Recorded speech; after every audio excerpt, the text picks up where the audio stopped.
Ili uwe wa kwanza kupata taarifa na trending zote, bonyeza sasa neno subscribe na kisha alama ya kengele itakojitokeza hapo chini. Kwa mara ya kwanza Diamond Platnumz amefanikiwa kufunguka ule ukweli ambao umo ndani ya moyo wake kuhusiana na majaliwa ya kuweza kupata mtoto wa kike kutoka kwa mrembo Zuchu ama Zuhura. Na ameweza kuongea mengi, lakini kubwa hasa amesema kwamba haikuwa rahisi kabisa kwake kuweza kutegemea kama angeweza kubahatika kupata mtoto na bidada wa kutoa Zuchu. Sasa ni yapi ambayo ameyasema? Niko hapa kukuhabarisha na kukufahamisha, lakini kubwa zaidi, tumia sekunde yako moja tu hivi sasa kubonyeza neno subscribe, neno lililopo pembeni hapo chini ya video hii hapo kulia, na kisha uklik hiyo alama ya kengele itakayojitokeza ili uweze kuwa kwanza kabisa kupata kila notification na update mpya hapa Bongo Jambo Online. Yes, sasa watu wengi wapo katika kizungumkuti cha kutokujua ama ni ukweli ama si ukweli kwamba Zuchu ameweza kupata mtoto wa kike.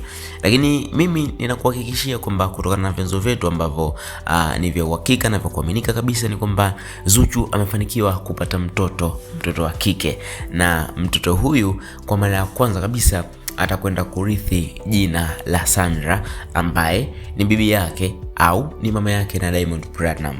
Na hii ni kutokana na ukweli kwamba mtoto huyu ni mtoto halali wa Diamond pamoja na Zuchu.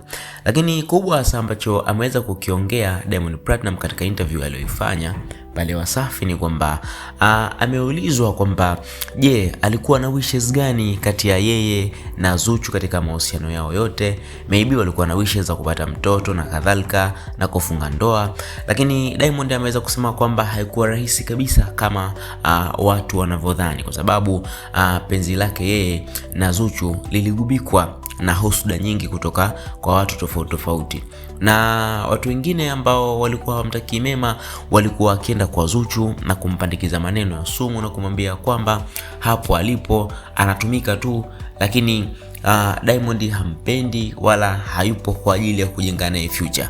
Hicho ndicho ambacho alikuwa akidanganywa na kuongopewa na watu wasiokuwa wakimpenda, na ndio maana anasema hata kubahatika kupata naye mtoto ni majaliwa tu ya Mwenyezi Mungu, kwa sababu Zuchu mwenyewe hakuwa tayari kupata mtoto mapema, lakini imetokea kama bahati na ndivyo ilivyo mpaka hivi sasa.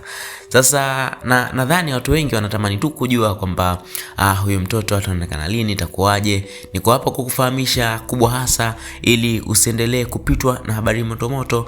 Basi bonyeza sasa na subscribe, lakini pia tisha zaidi kwa kubonyeza hiyo alama ya kengele ili uwe mtu wa kwanza kabisa kupata kila notification punde tu taarifa mpya tunapoipandisha hapa Bongo Jambo Online.